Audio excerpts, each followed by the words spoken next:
Well, mention the word Frisbee and a couple of things come to mind. Maybe playing fetch with your dog or spending a day at the beach with some friends. Well, you can now add potential Olympic sport to the list, which might sound a bit odd until you see at the high level with which it can be played.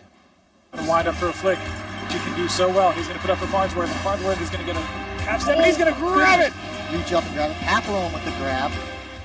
Well, these are some highlights, pretty amazing highlights from Major League Ultimate, one of North America's two semi-professional Ultimate Frisbee leagues. Ultimate Frisbee was recently recognized by the International Olympic Committee, opening the door for it possibly to be an official event in the future. Troë Weston is the league manager of the Vancouver Ultimate Frisbee League, and she's with me now. We've caught her playing in Toronto. Thanks for being with us.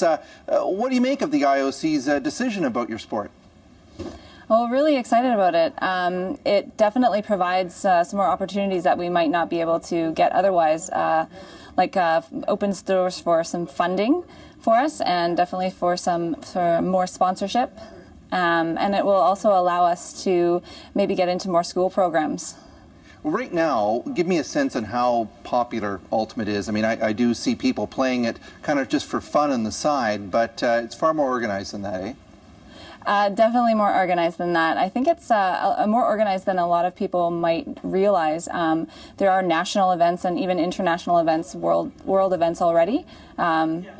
So it's quite popular world round. I would say that there are probably more than 100 countries that play it, and there are 67 countries that are recognized by our international sporting organization as an official.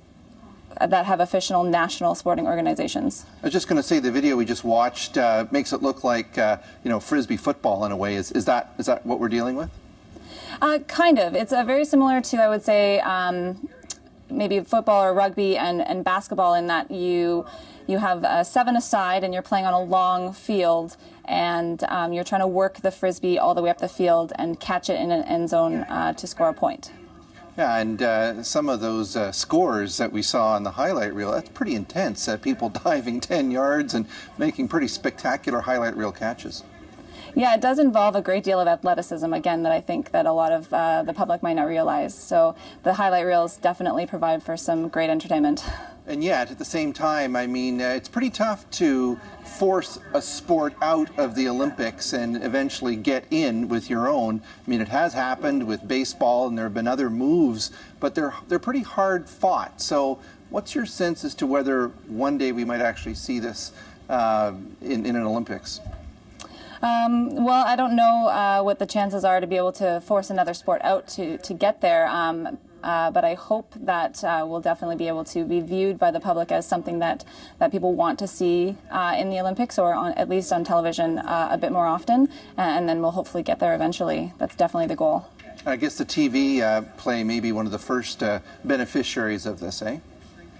Yeah, we just started with a professional Ultimate League about 4 years ago. Vancouver has had a professional league in the city for about 3 years now. There's 2 actually, the Vancouver Nighthawks and the Major League Ultimate, and then there's also the Vancouver Riptide in the American Ultimate Disc League.